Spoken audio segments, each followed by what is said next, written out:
Et ça permet de réouvrir le champ, justement de sortir d'un imaginaire extrêmement restreint pour se poser la question de quelle est notre modalité d'interaction et surtout quelle est la finalité qu'on poursuit.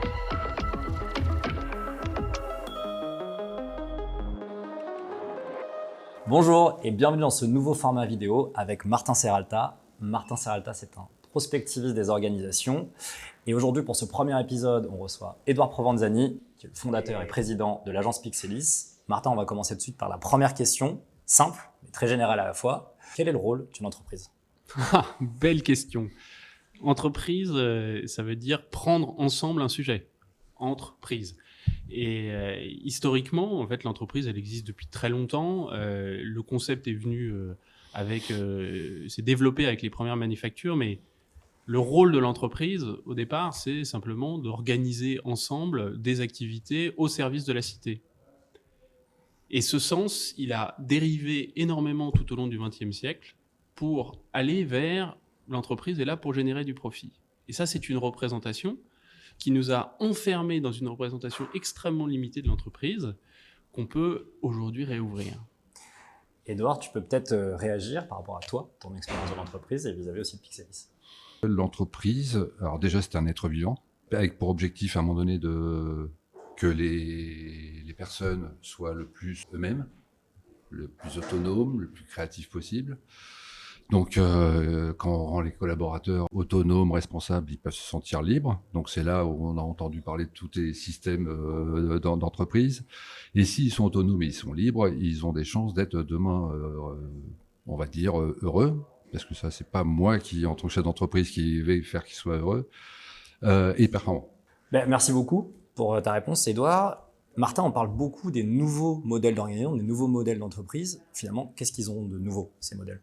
Je pense que, comme le disait Edouard à l'instant, en fait, ce qu'il y a de nouveau potentiellement dans certains modèles d'organisation, c'est que, en fait, on se ressaisit de la dimension que l'entreprise, l'organisation, c'est un système vivant. Et c'est un système vivant composé d'un certain nombre d'humains qui interagissent et qui interagissent avec un environnement, un marché, etc., quelle que soit notre conception. Et ça permet de réouvrir le champ, justement de sortir d'un imaginaire extrêmement restreint pour se poser la question de quelle est notre modalité d'interaction et surtout quelle est la finalité qu'on poursuit.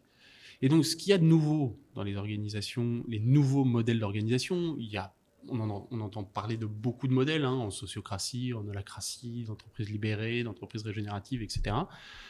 C'est simplement de se reposer la question du sens profond de qu'est-ce qu'on fait ensemble ? Pourquoi on est là ensemble ? Qu'est-ce qu'on entreprend ? Et du coup, il y a plein de modalités. Toutes ces modalités ne sont pas équivalentes, mais elles ouvrent un champ où on va se réunir davantage autour d'une modalité où on fait ensemble communauté autour d'un objectif commun, ou alors on développe par exemple des formes de liberté individuelle beaucoup plus fortes qui permettent de penser des nouveaux modèles d'organisation qui ne sont pas au sein d'un même périmètre, au sein d'un organigramme. Et puis il y a même des modèles organisationnels qui vont aller jusqu'à développer, comme tu le disais Edouard, de l'autonomie, de l'interdépendance, et ça remet en cause des imaginaires, et notamment l'imaginaire de l'école de Chicago en économie, qui est l'entreprise, c'est un modèle pyramidal qui sert à générer du profit. Donc en fait, l'opportunité qu'on a aujourd'hui au XXIe siècle, c'est de réouvrir le champ sur le modèle de l'entreprise. Et il y a pas mal d'organisations qui ou de groupements d'entreprises qui, et je sais Edouard que tu as participé à cette démarche, qui comme par exemple avec la Convention des entreprises pour le climat, qui se reposent la question en disant mais est-ce qu'on ne pourrait pas imaginer des nouveaux modèles ? Edouard, effectivement, toi et pour Pixelis, tu as fait la Convention des entreprises pour le climat. Quel a été l'impact pour toi en tant que dirigeant et pour ton entreprise ? Alors déjà, c'était un mouvement d'entrepreneurs.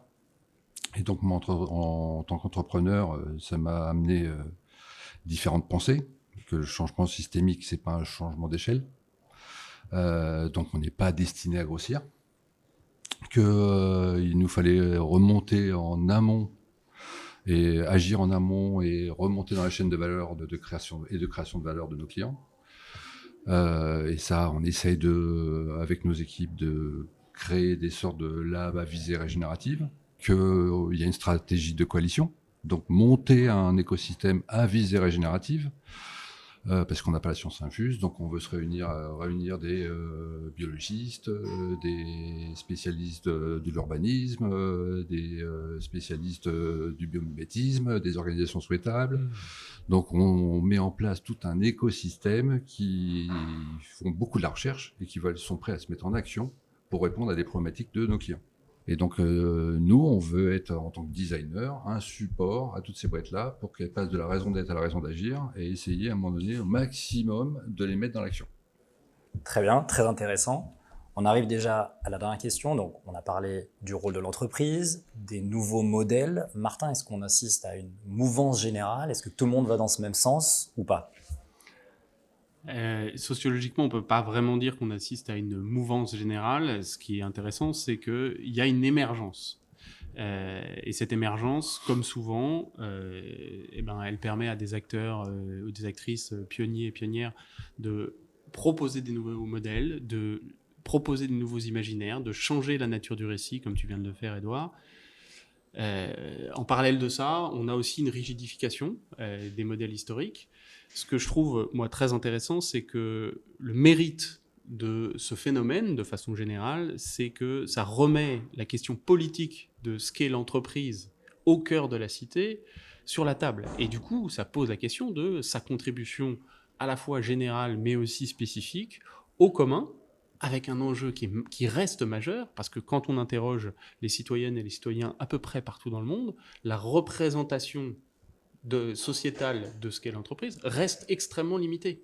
Mais il y a un rapport qui est très positif, qui montre que le rapport individuel à sa propre entreprise est plutôt positif. Donc moi, je pense qu'il y a une note d'espoir très importante et surtout un enjeu colossal, c'est qu'on ose se réinterroger sur le rôle de l'entreprise, comme le font ces entreprises pionnières, mais aussi comme le proposent tous les mouvements mondiaux, comme la CEC, comme les Benefit Corporation, comme les nouvelles lois qui existent dans plein de pays comme l'entreprise à mission, pour interroger cet imaginaire et oser se dire, oui, l'entreprise a un rôle majeur dans la transformation de notre société, au service des communs et au service d'un mieux vivre ensemble.